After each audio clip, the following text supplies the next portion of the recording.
آج کے اس مختصر سی ویڈیو میں ہم ذکر کرتے ہیں کہ علامہ اقبال کی شاعری میں 9 آسمانوں کا ذکر ملتا ہے، جبکہ زبان زد عام اور دیگر مذہبی ادب سے یہ بات واضح ہوتی ہے کہ 7 آسمانوں کا تذکرہ موجود ہے، جبکہ علامہ اپنی شاعری میں 9 آسمانوں کا ذکر کرتے ہیں، 9ویں آسمان کا ذکر کرتے ہیں۔ تو اشعار پیش خدمت ہیں۔ خنک روزی کے گیری این جہان را، اس خوش بخت دن جب تو اس جہان کو اپنی گرفت میں لے لیتا ہے تو پھر کیا ہوتا ہے؟ شکافی سینہ نہ آسمان را، پھر تو 9ویں آسمان کا سینہ چیر دیتا ہے۔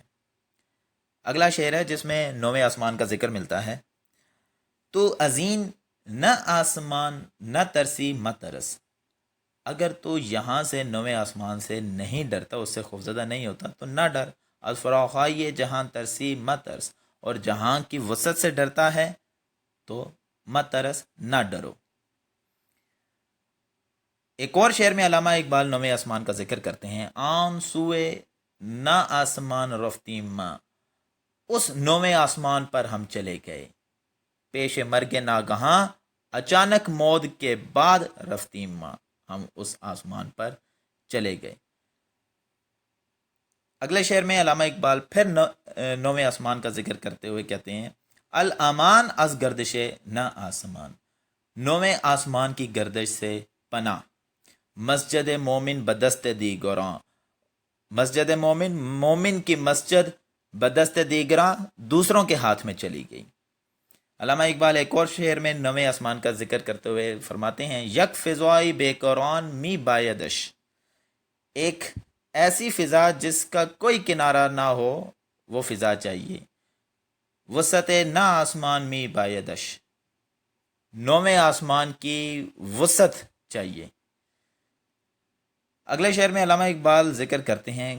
کند افلاکیان را آنچنان فاش، وہ افلاکیان اجرام فلکی فرشتے بھی اس سے مراد لیا جاتا ہے، کو اس طرح سے ظاہر کرتا ہے، اس طرح سے فاش کرتا ہے۔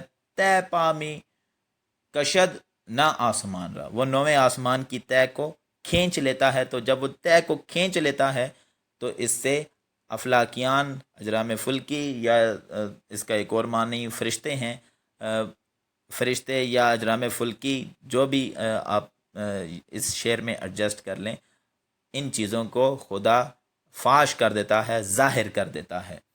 تو یہ چیزیں اس وقت ظاہر ہوں گی جب خدا 9ویں آسمان کی طے کو دور کر دیتا ہے، کھینچ لیتا ہے۔ تو یہ وہ علامہ اقبال کے شاعری میں سے چند اشعار تھے جس میں 9ویں آسمان کا ذکر ملتا ہے۔ امید ہے آپ نے اس ویڈیو سے استفادہ کیا ہوگا۔ اگر آپ نے اس چینل کو سبسکرائب نہیں کیا، کائنڈلی اس چینل کو سبسکرائب کیجیے۔ بہت شکریہ۔